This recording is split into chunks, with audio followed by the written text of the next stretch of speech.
Before I begin, I must say that I can only imagine what you may have heard or perhaps read over the past few weeks.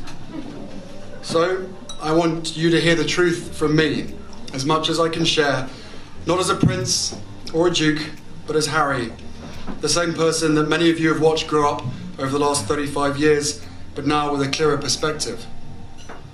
The UK is my home, and a place that I love. That will never change. I've grown up feeling supported from so many of you, and I watched as you welcomed Meghan with open arms, as you saw me find the love and happiness that I'd hoped for all my life. Finally, the second son of Diana got hitched. Hooray. I also know that you've come to know me well enough over all these years to trust that the woman I chose as my wife upholds the same values as I do. And she does. And she's the same woman I fell in love with.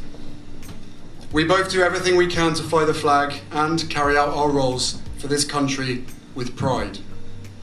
Once Meghan and I were married, we were excited, we were hopeful, and we were here to serve.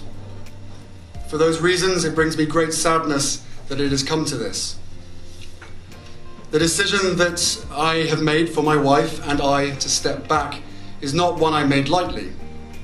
It was so many months of talks after so many years of challenges. And I know I haven't always gotten it right, but as far as this goes, there really was no other option. What I want to make clear is, we're not walking away. And we certainly aren't walking away from you. Our hope was to continue serving the Queen, the Commonwealth and my military associations, but without public funding. Unfortunately, that wasn't possible. I've accepted this, knowing that it doesn't change who I am or how committed I am. But I hope that helps you understand what it had come to, that I would step my family back from all I have ever known, to take a step forward into what I hope can be a more peaceful life. I was born into this life, and it is a great honour to serve my country and the Queen. When I lost my mum 23 years ago, you took me under your wing. You looked out for me for so long, but the media is a powerful force.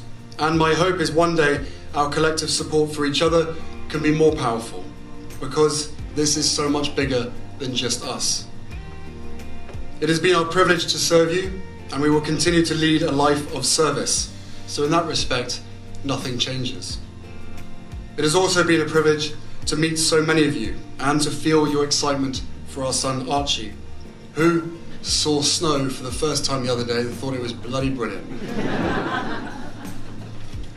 I will always have the utmost respect for my grandmother, my Commander-in-Chief, and I am incredibly grateful to her and the rest of my family for the support they have shown Meghan and I over the last few months.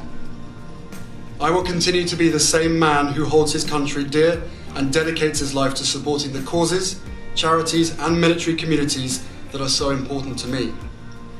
Together, you have given me an education about living, and this role has taught me more about what is right and just than I could ever have imagined.